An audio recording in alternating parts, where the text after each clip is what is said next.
ஓம்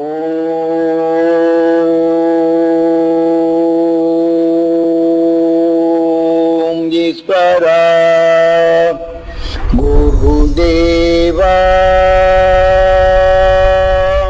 இன்று மனிதனான பின் பல தீமைகளை வென்றிடும் உணர்வுகள் மனித உடலுக்குள் விளைந்ததை நாம் அதை பாதுகாத்தல் வேண்டும். நாம் தவறு செய்யவில்லை என்றாலும் மனிதன் என்ற வாழ்க்கையில் பண்பும் அன்பும் பரிவு கொண்டு மனிதனுக்கு மனிதன் காத்திட வேண்டும் என்றும், நாம் பலருடைய தீமைகளில் அவர்கள் சிரமப்படும் போது பண்பு கொண்ட மனிதன் நாம் அவர்களை அணுகி அவர்கள் படும் துயரத்தை கேட்டறிந்து அவருக்கு நாம் நன்மை செய்கின்றோம். இது மனிதனின் நற்குணங்களை காட்டுகின்றது. மனிதனான பின் பண்பும் பரிவும் கொண்டு நாம் பாசத்துடன் நாம் வாழ்ந்தாலும் பிறர்படும் துயரத்தை பிறர்படும் துயர செயல்களை செயல்படுத்துவோரை பார்ப்பதும், பிறரை துன்பப்படுத்தி மகிழ்ச்சியாக வாழ்ந்து கொண்டோர் இருப்பதை நாம் உற்று பார்க்கும்போது அதை நாம் நுகர்ந்து பிறருக்கு துன்பத்தை கொடுக்கிறான் என்ற உணர்வினை நாம் அறிந்தாலும்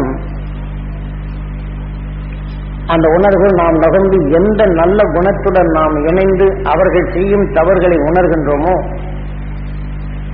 அந்த நல்ல குணத்தில் அவர் செய்யும் தவறான உணர்வுகள் இதுக்குள் பட்ட பின் இப்ப நாம் கீழே விழுந்து விட்டால் மேலே எழுந்திருக்காது நம்மை ஒருவன் அழித்துக் கொண்டே இருப்பான் என்றால் நாம் எப்படி இருக்கும்? இதைப் போல நமக்குள் மனிதனாக உருவாக்கிய நல்ல குணங்களில் ஒரு மனிதன் வேதனைப்படுகிறான் என்று பண்புடன் அன்புடன் பரிவுடன் நாம் பார்ப்போம் என்றால் அதை நாம் இந்த 2 குணங்களுடன் நுகரப்படும் போது அவன் தீமை செய்து கொண்டிருக்கிறார் என்ற நிலை வந்தாலும் நாம் நல்ல அணுக்களில் பட்ட பின் இதன் உணர்வுகள் பலவீனம் அடைகின்றது. ஒருத்தனை கீழே போட்டு நாம் மேலே ஏறி உட்கார்ந்தால் எந்த துன்பமோ இதே போல மனிதனை உருவாக்கிய இந்த அணுக்கள் அது வேதனையுடன் துடிக்கத் தொடங்கிவிடும். இவ்வாறு நாம் வேதனையுடன் துடிக்கப்படும் போது எப்படி எழுந்திருக்க வேண்டும் என்று எண்ணினால் கீழே தள்ளும் நிலையில் தான் வரும்.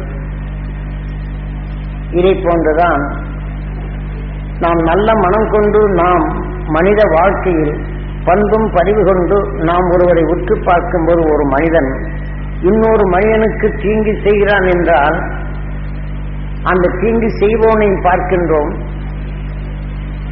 ஆனால் இவன் தீங்கு செய்வோன் அவன் பதறி அழுவதையும் பார்க்கின்றோம். அப்ப அவனுடைய நல்ல குணங்களின் தன்மை கொண்டு நாம் நல்ல குணங்கள் இணைக்கின்றது. அதே சமயம் அந்த தீங்கு செய்வோன் உணர்வுகள் அவன் பதறுவதையும் இருவரும் கலந்து இந்த உணர்வுகள் வெளிப்படுவதை நாம் நுகர்ந்து அறியும் போது நாம் நல்ல குணங்களுடன் இணைந்து விடுகின்றது.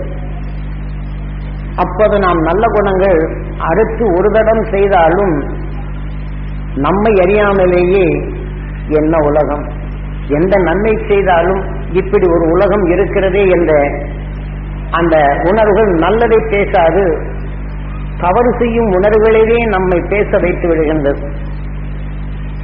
இப்போ இனிமையான ஒரு பாடல் இந்த விஞ்ஞான அறிவர் டேப் ரெக்கார்டை செய்துவிட்டால் அதில் எதிர்மறையான ஒரு ஒளிகள் பதிவாக்கிவிட்டால் நல்ல பாடலின் இடைமறித்து அந்த இனிமையை எப்படி மடக்கி விடுகின்றது. இதே போலதான் நாம் நுகரும் சந்தர்ப்பத்தில் நம் உயிர் ஜீவ அணுவாக மாற்றிக்கொண்டிருக்கும் இவ்வேளையில் தீமை செய்வோனையும் தீமை செய்ய அதொன்றில் சிக்குண்டவனும் 2 உணர்வும் நாம் நுகரப்படும் போது அவன் பதறுவதை இந்த உணர்வு வலுகொண்ட உணர்வு அணுவாக மாற்றுகின்றது.